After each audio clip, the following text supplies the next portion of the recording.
Chapter 34, The Rabbit Pen. They marched her to the rabbit pen, where about 40 handcuffed Smokies sat inside the wire fence. A dozen or so specials stood in a cordon around them, watching their captives with empty expressions.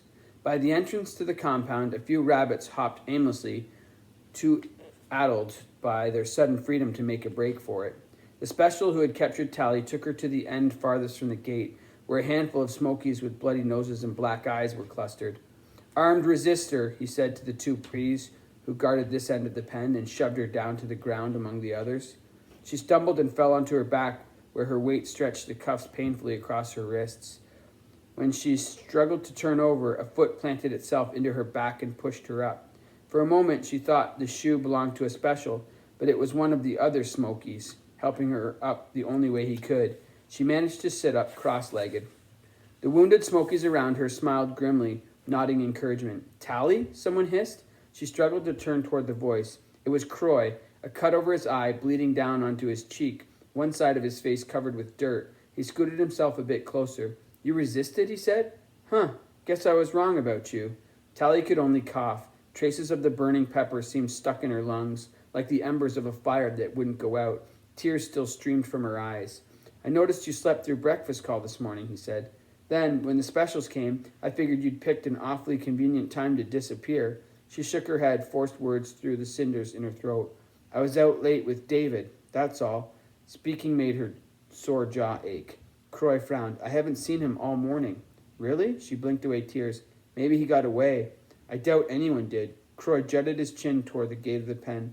A large group of Smokies was on its way, guarded by a squad of specials. Among them, Tally recognized faces from those who'd made a stand at the mess hall. "They're just mopping up now," he said. "Have you seen Shea?" Kroy shrugged. "She was at breakfast when they attacked, but I lost track of her." "What about the boss?" Kroy looked around. "No. I think he got away. He and I made a run together." A dark smile crossed Kroy's face. "That's funny. He always said he wouldn't mind getting captured, something about a facelift." Tally managed to smile, but then she thought about the brain lesions that went along with becoming pretty, and a shiver passed through her body. She wondered how many of these captives knew what was really going to happen to them. "Yeah, the boss was going to give himself up to help me get away, but I couldn't have made it through the forest." "Why not?" She wriggled her toes. "No shoes." Kroy raised an eyebrow. "You picked the wrong day to sleep late." "I guess so."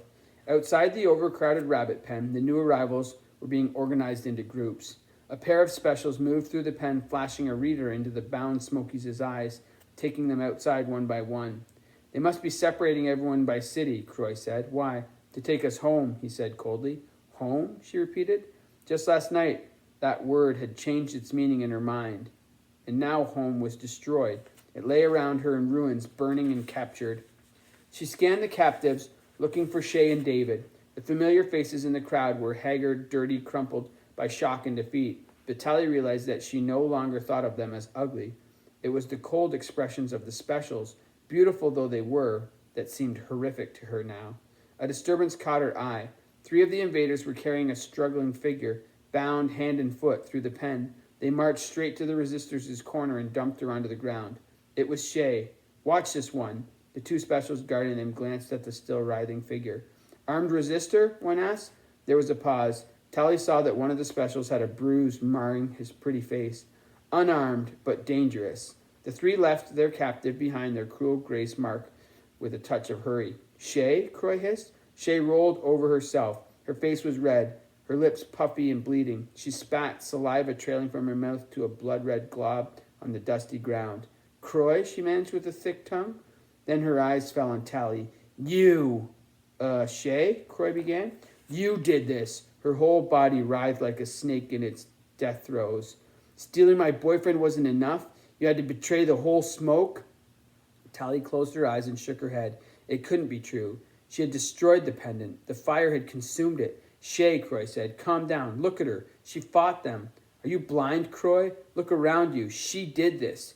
Tally took a deep breath and forced herself to look at Shea. Her friend's eyes burned with hatred. "Shea, I swear to you, I didn't. I never—" Her voice faltered. "Who else could have led them here?" "I don't know." "We can't blame each other, Shea," Kroy said. "It could have been anything. A satellite image, a scouting mission, a spy." Will you look at her, Shea? Kroy cried. She's tied up like us. She resisted. Shea slammed her eyes shut and shook her head. The two specials with the eye reader had reached the resistor's corner of the pen. One stood back while the other stepped forward warily. We don't want to hurt you, she announced, but we will if we have to. The pretty cruel grabbed Kroy's chin and flashed the reader in his eye. She looked at its readout. Another one of ours, she said. The other special raised an eyebrow. Didn't know we had so many runaways. The two hauled Kroy to his feet and marched him toward the largest group of Smokies outside. Tally bit her lip. Kroy was one of Shea's old friends, so these two specials were from her own city. Maybe all the invaders were. It had to be a coincidence. This couldn't be her fault. She'd seen the pendant burn.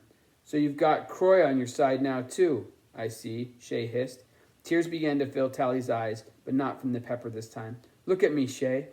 He suspected you from the beginning, but I told him every time, no, Tally's my friend. She'd never do anything to hurt me. Shea, I'm not lying. How did you change Kroy's mind, Tally? The same way you changed David's? Shea, I never meant for that to happen. So where were you two last night? Tally swallowed, trying to hold her voice steady. Just talking. I told him about my necklace. That took all night, or did you just decide to make your move before the specials came? One last game with him? With me? Tally lowered her head. Shea.